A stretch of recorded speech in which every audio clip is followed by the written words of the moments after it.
The year is 2015. Kendrick Lamar's To Pimp a Butterfly album has just dropped. And on his song, The Blacker the Berry, Kendrick spoke thusly. I'm the biggest hypocrite in 2015. Once I finish this, witnesses will convey just what I mean. I'm the biggest hypocrite in 2015. When I finish this, witnesses will convene just what I mean. Well, Kendrick, it's 2021 and there's a new challenger for the biggest hypocrite throne. This guy.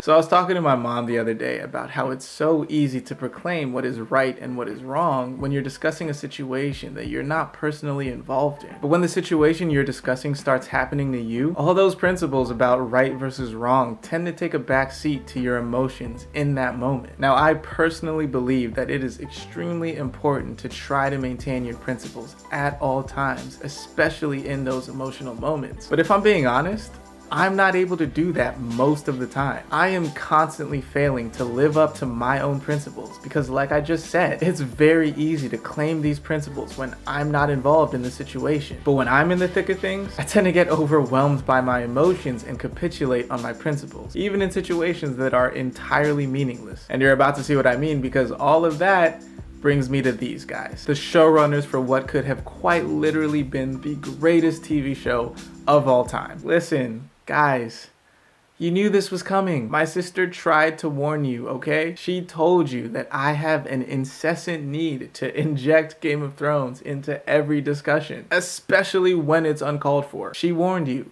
and yet here you are. You brought this on yourselves. What up, Editor Fif here. So I just realized that I never actually introduced these guys. I just expected everyone to know who they are.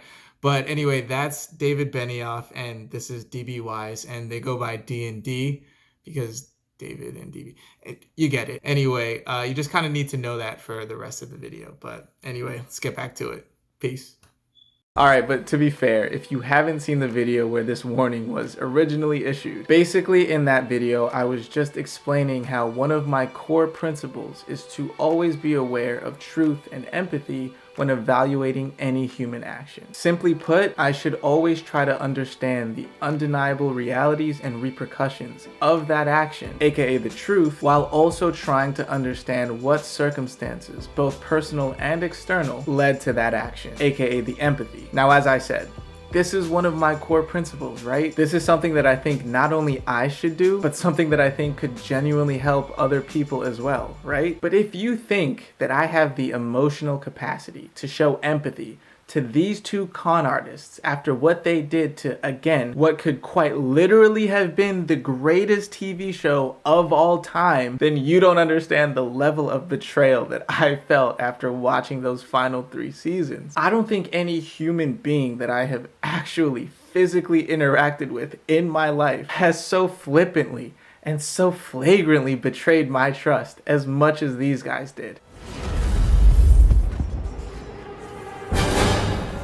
You took everything from me. I don't even know who you are. Listen, you may think it's sad that I got this emotionally attached to a TV show, and you'd be right. I think it's sad too, but I can't deny that for whatever reason, I really like this show. It absolutely captivated me for about 4.5, maybe 5 seasons. And so watching it slowly die for 3 seasons was a heartbreaking experience. I mean, part of the reason I won't shut up about empathy is because of how well that show explored and solidified that concept for me. I mean, remember this guy, Jaime Lannister? Remember how we were programmed to hate him from the beginning? Remember how they made him everything that they knew we would despise? He was rich, but not like cool, humble rich, like, I don't know, Keanu Reeves. He was spoiled, entitled rich. The literal golden child who was given everything and acted like he was better than everyone else because of it. He was disloyal. He betrayed his king and stabbed him in the back, giving him the infamous Kingslayer nickname. And I don't even need to get into his messed up relationship with his sister. Oh, and remember how the whole plot of the show was jump-started because he pushed a child out of a window? Yeah. Our dislike for this character was not unjustified. He was deplorable. But fast forward 3 seasons and we get to this scene where he gives the true story behind why he's known in this world as the Kingslayer. And he tells his captor Brienne about how he was faced with the impossible choice of either killing his king or killing thousands of people in the city, including his own father. And then he asks Brienne what she would do if her king, if the person she swore an oath to protect and serve, ordered her to do the same. And then he tells her how Ned Stark, who in this show is the literal physical embodiment of the words honor and duty, the person we all considered to be the show's main protagonist. He tells her how as soon as Ned saw what he had done, that he had killed his king, he immediately judged him without knowing any of the context behind his decision. There was no time to explain, no time to justify his actions. From that moment on, he was the Kingslayer. And for that, the entire kingdom despised him. You remember that scene? You remember what that did to us? How for many viewers, Jaime Lannister instantly became their favorite character? How we all started rooting for him? How we were suddenly so invested in the character growth of a person we had so recently despised? Did we all collectively get amnesia and forget that he was a spoiled rich kid who literally pushed a child out of a window? No.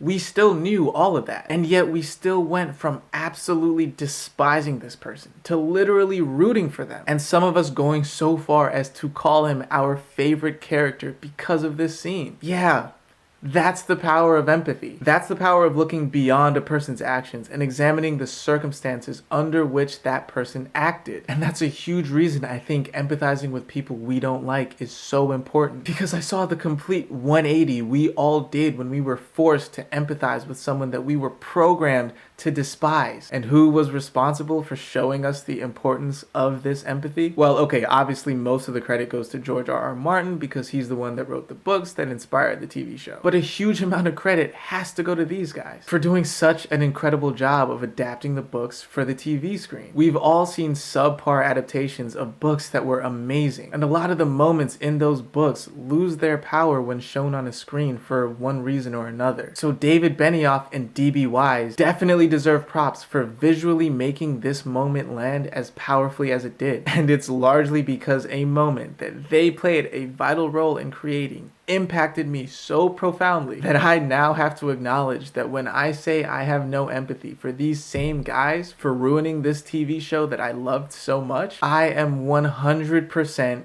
in this moment being a hypocrite. It's just funny how the people I refuse to show empathy for due to my anger are the ones who are partially responsible for teaching me the importance of empathy in the first place. I think if there was a physical manifestation of life, it'd be a comedian. You just can't make this stuff up. Anyway, it's with this understanding in mind that I have to go back and change my whole tune about these guys and my calling them con artists. If truth and empathy is my principle, then that applies to everyone, no matter how brutally they butchered my favorite TV show. And when I do try to get over myself and actually examine the circumstances under which those last few seasons took place, I have to admit that, yeah, a lot of things weren't actually their fault. I mean, the story wasn't even finished yet. We all knew this going into season 6, but I figured George R.R. Martin had given them enough detail to flesh out the story and the script. But it sounds like all he actually gave them were some major plot points and the finale. And they literally had to fill in everything else themselves. Because it's likely that GRRM didn't even have those bits figured out yet. And that probably isn't what they signed up for when they started adapting this book literally over a decade ago. HBO got the rights and started working on Game of Thrones in 2007, and it's not crazy to imagine that they probably thought that the story in the books would have been wrapped up by the time that the show got to its finale. But there they were in season 5, realizing that they were literally gonna have to write the end of the story, something the story's author hadn't even done yet. I mean, imagine you have this beautiful, intricate map of this world that's just filled with detail to the point where you can see every building, every road, every person on this map, along with the backstory of how everything that was placed on this map came to be there. And all you have to do is follow a path that's already been laid out for you while picking and choosing what elements to include, knowing that whatever you pick already has a fully fleshed out backstory accompanying it, meaning that you never have to really make any connections or fill in any gaps because, again,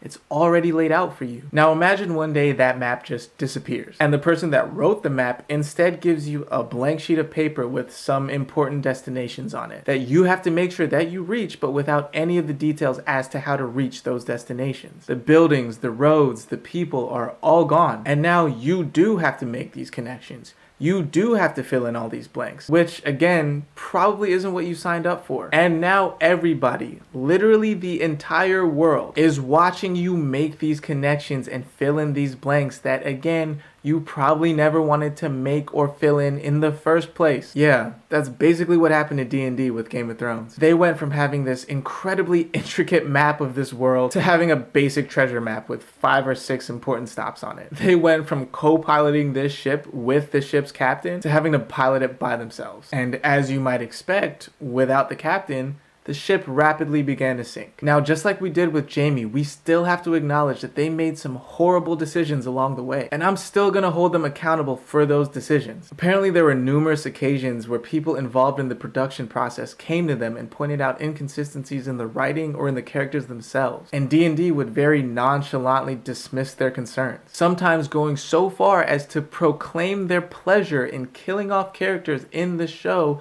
whose actors had voiced complaints, which is just an unbelievable level of power tripping that infuriates me just to think about. So I can't even imagine what those actors must have felt. They also clearly didn't know the source material that well, considering they didn't even know that one of their characters had point of view chapters in the book. Dan and David, you've done such a fabulous job adapting characters who aren't POV characters in the books. I'm curious who your favorite of those type of characters has been to expand on. What? Pardon? Yeah, you are a POV character. No, he's not a POV character, right? I am, eventually. You are? In which book? In the third, Yeah, you get third there. book. You get there. Oh, yeah, you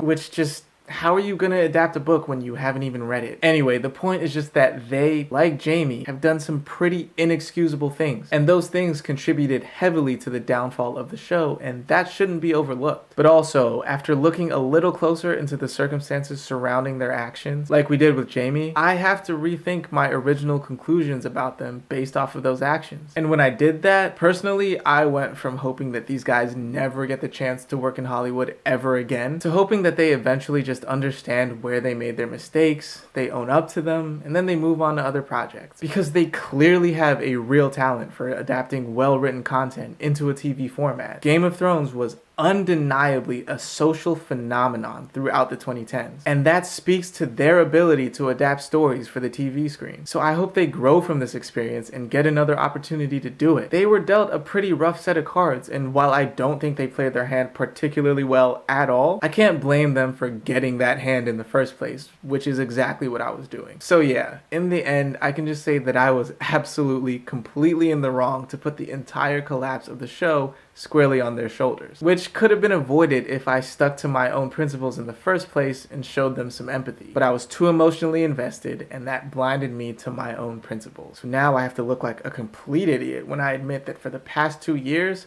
I've been a giant hypocrite. And that's why I think it's so important to always try to maintain your principles, especially in those intense emotional moments. Because if you don't, you end up having to make a 15-minute video on YouTube exposing yourself for being a giant hypocrite. But alright, that's gonna be it for this one. As always, I truly appreciate you hearing me out. This was actually very therapeutic for me, which again is just so sad. This is basically the same type of work you have to do to get over an ex, which is just yikes. I loved you, man. What? You broke my heart, man. You really shouldn't be able to get this emotionally attached to a TV show, okay? I have a problem, but regardless, I do feel better, so thank you for listening. And yeah, I hope you don't get into too many emotionally demanding situations that call your principles into question, but if you do, I hope you manage to maintain. And if you can't, well, I can't tell you what to feel about that. But just remember that some random dude on the internet made a whole video about his principles and then made another video about how he couldn't live up to them because a TV show hurt his feelings. And hey, maybe that'll be enough for you to remember that, yeah, you're not doing so bad. But anyway, as always, I wish you all the best going forward. Take care of yourself, and I will see you in the next one. Peace, and be easy.